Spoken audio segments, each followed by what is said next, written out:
बहुत सारी चीज़ें सामने आई हैं जिससे कि लगा है कि जो संविधान में दी गई प्रदत्त शक्तियाँ हैं उसका सही तरीके से इस्तेमाल नहीं हो करके और सत्ता पक्ष उसका दुरुपयोग कर रहा है। राजनीतिक दल होने के नाते हमारा दायित्व भी बनता है। हमने संविधान दिया है, हमने देश बनाया है, तो देश बचाने की भी जिम्मेदारी हमारी है।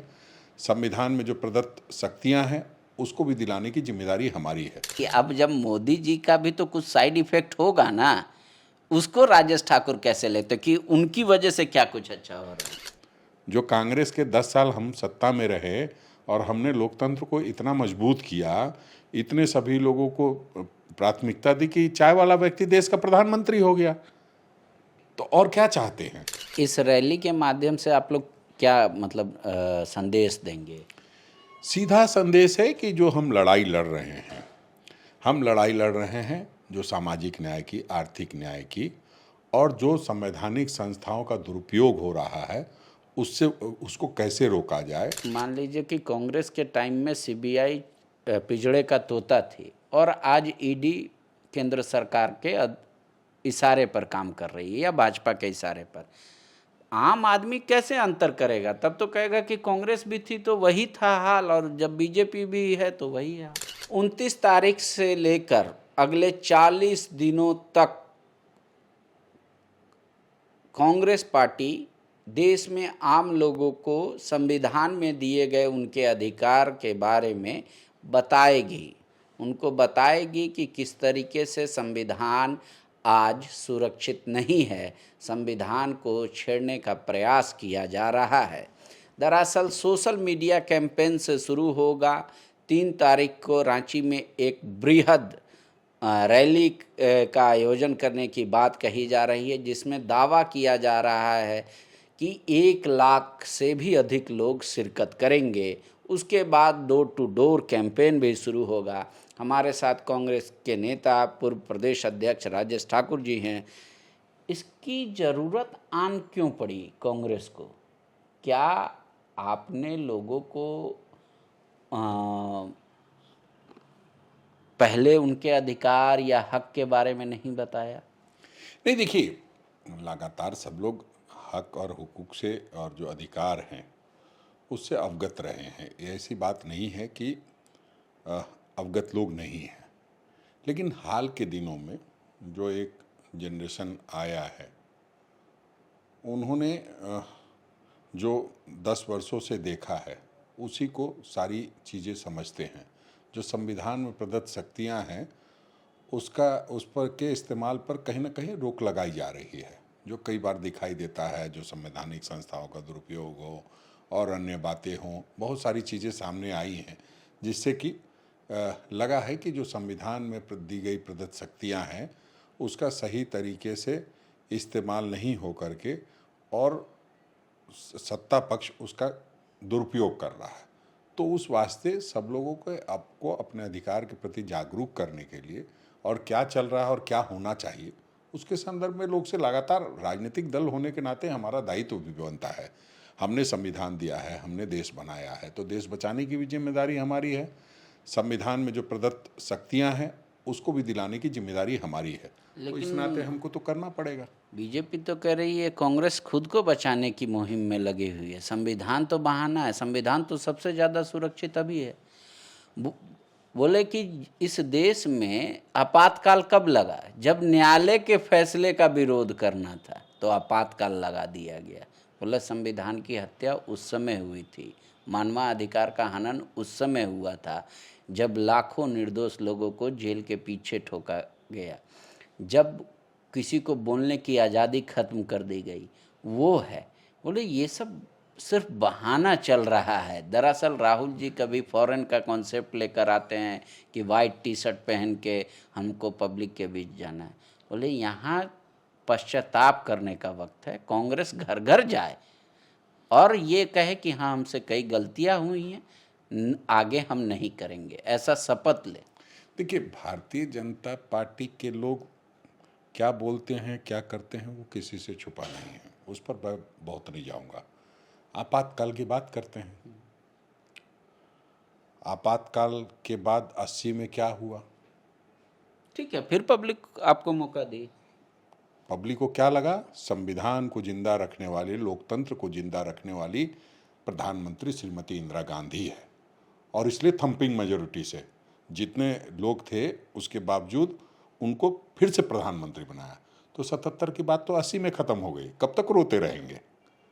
अरे आप जो कर रहे हो वो बताओ ना, कब तक इस तरह की बातें करके इधर उधर की राहुल जी, बातों। राजेश जी, ये कहना कि जनता का बहुमत चुनाव में जो आता है वो हर चीज़ को जायज़ ठहरा देता है, तो हमेशा बहुमत सही हो ये कोई सही नहीं है। तब तो ये तक देश के प्रधानमंत्री मोदी जी भी दे सकते हैं और बीजेपी भी दे सकती है कि भाई हम जो काम किए, जनता ने थंपिंग मेजोरिटी दिया, फिर काम किए, फिर आए, तो आप तब फिर तो वो हर चीज़ अच्छा ही कर रहे हैं। अगर कांग्रेस की भाषा में बोले तो फिर कांग्रेस विरोध क्यों कर रही मैं है? इसलिए कह रहा हूँ कि हाल के दिनों में बहुत सारी चीज़ें हुई हैं। आप कब तक ये आपातकाल का रोना रोते रहोगे? आप कह रहे हैं संवैधानिक संस्थाओं पे आपातकाल का एक और फायदा देखिए, उसमें कई नेता बन करके उभर करके आए। उसका देखिए, आप हमेशा साइड इफेक्ट नहीं नहीं, निगेटिव साइड नहीं देखना चाहिए, उसका ये भी देखना चाहिए कि उसके बाद क्या क्या बढ़िया हुआ। सिर्फ बुरा देखने से काम नहीं चलेगा, अच्छा भी देखना चाहिए। आपके जैसा बहुत कम ही नेता हमको मिलते हैं। अरे कुछ उनके अच्छा सहा- चीज बता दीजिए कि मोदी जी का साइड इफेक्ट से अच्छा उनके क्या हो रहा सहारे है देश पहली में? बार भारतीय जनता पार्टी सरकार में आई, उन्हीं 77 वालों की वजह से। नहीं नहीं, मैंने तो सवाल किया कि अब जब मोदी जी का भी तो कुछ साइड इफेक्ट होगा ना, उसको राजेश ठाकुर कैसे लेते कि उनकी वजह से क्या कुछ अच्छा हो रहा है? नहीं देखिए, अच्छा और बुरा तो आप देख ही रहे हैं सब, इसमें कुछ कहने की ज़रूरत नहीं है। सब लोग देख रहे हैं क्या क्या अच्छा हो रहा है, क्या बुरा हो रहा है, और ये इसका डिस्कशन अगर हम 2 साल के बाद करेंगे या 4 साल के बाद करेंगे तो ज़्यादा अच्छा होगा। हम तो ये कह रहे हैं कि 2025 में हम जी रहे हैं और 80 के 77 की बात लेकर के बैठे हैं। अरे इतना कुछ कर दिया, इतना देश को, लोकतंत्र को इतना मजबूत कर दिया, संविधान को इतना मजबूत किया कि खुद से जो व्यक्ति कह रहा है कि मैं चाय बेचता था, चाय वाला देश का प्रधानमंत्री हो गया। आप सोचिए कितने हमने संविधान को मजबूती दी है, और फिर भी रोते हैं। अरे रोना बंद कीजिए, वो संविधान की ताकत है। बाबा साहब अम्बेडकर ने जो संविधान दिया उसकी ताकत है कि एक चाय वाला व्यक्ति देश का प्रधानमंत्री हो गया। अब कांग्रेस ये को अलग कहाँ जांच लग रहा है कि संविधान ये खतरे में? अलग जांच का विषय है कि भाई चाय की दुकान कहाँ पर थी। लोग बताते हैं कि रेलवे स्टेशन ही, वहाँ स्टेशन ही नहीं था तो चाय कहाँ बेचा। लेकिन फिर भी हम ये कहते हैं कि कमज़ोर वर्ग से आते थे और उसके बाद आपको देश के लोगों ने प्रधानमंत्री बनाया। साइड इफेक्ट इसका भी है, जो कांग्रेस के 10 साल हम सत्ता में रहे और हमने लोकतंत्र को इतना मजबूत किया, इतने सभी लोगों को प्राथमिकता दी कि चाय वाला व्यक्ति देश का प्रधानमंत्री हो गया। तो और क्या चाहते हैं? हम वही तो चाहते हैं कि जब अब इनके 10 साल के बाद देखेंगे कौन क्या बनता है, फिर उस पर चर्चा करेंगे। लेकिन कहाँ लग रहा है आपको, क्यों लग रहा है कि इसकी ज़रूरत पड़ी? इतनी बड़ी रैली, कहा जा रहा है कि प्रियंका गांधी भी शिरकत कर सकती हैं और घर घर जाके संविधान के प्रति लेके जाएंगे। बहुत आप हम लोग लंबी चौड़ी बात नहीं करें, सिर्फ अगर ताज़ा तरीन उदाहरण देखें तो किस तरह से नेशनल हेराल्ड के मामले में हुआ बनाया गया और उसको कोर्ट ने डिनाई कर दिया। तो जो हम दुरुपयोग कह रहे थे वो दुरुपयोग तो हुआ है। आप छोड़िए, संविधान की प्रस्तावना में पढ़ देता हूँ। नहीं नहीं, ठीक नहीं, है, आप इसको पढ़िएगा। मेरा एक सवाल ले लीजिए, बहुत संविधान इम्पोर्टेंट। की प्रस्तावना पढ़ देता हूँ कि हम भारत के लोग भारत को एक संपूर्ण प्रभुत्व संपन्न समाजवादी धर्मनिरपेक्ष लोकतंत्रात्मक गणराज्य बनाने के लिए तथा उसके समस्त नागरिकों को सामाजिक, आर्थिक और राजनीतिक न्याय, विचार अभिव्यक्ति, विश्वास, धर्म और उपासना की स्वतंत्रता, प्रतिष्ठा और अवसर की समता प्राप्त कराने के लिए तथा उन सब में व्यक्ति की गरिमा और राष्ट्र की एकता और अखंडता सुनिश्चित करने वाली संयुक्त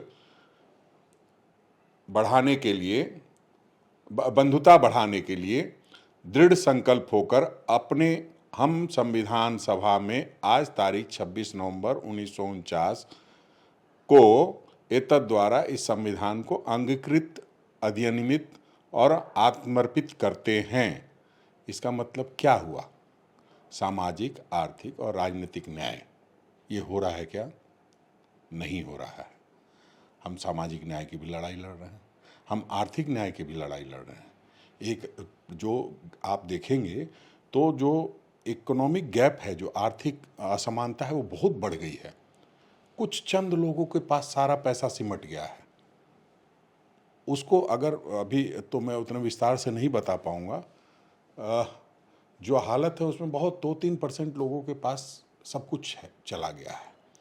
तो उसको जरा ठीक करने के लिए जो राजनीतिक न्याय है, तो राजनीतिक न्याय क्या है कि हम किसको कैसे उसका अधिकार दिला पाए। तो उसके लिए हम लोग जातिगत जनगणना की बात करते हैं, ताकि जो जिस जाति का है उसका एक्चुअल उसको पता रहे कि क्या होना चाहिए, क्योंकि बहुत पुरानी व्यवस्था के तहत सब कुछ चला आ रहा है। इसका मतलब कतई ये नहीं समझा जाना चाहिए कि ये ऐसा ही होगा। कई लोगों के बारे में झारखंड में अभी गलत जानकारी है। ठीक है, झारखंड में अगर जाति जनगणना हो भी गई, हेमंत जी करा भी लिए, तो राहुल गांधी हो सकता है फिर प्रचार के समय करने लगेंगे कि नहीं, ओरिजिनल जनगणना नहीं था, हम फिर से कराएंगे और बेहतर कराएंगे, वो फर्जी था। बिहार में तो कुछ ऐसा ही कर रही है कांग्रेस। नहीं, ये तो उस तरह की बात हो गई जैसे कि भारतीय जनता पार्टी का कोई प्रवक्ता हमसे बात कर रहा हो।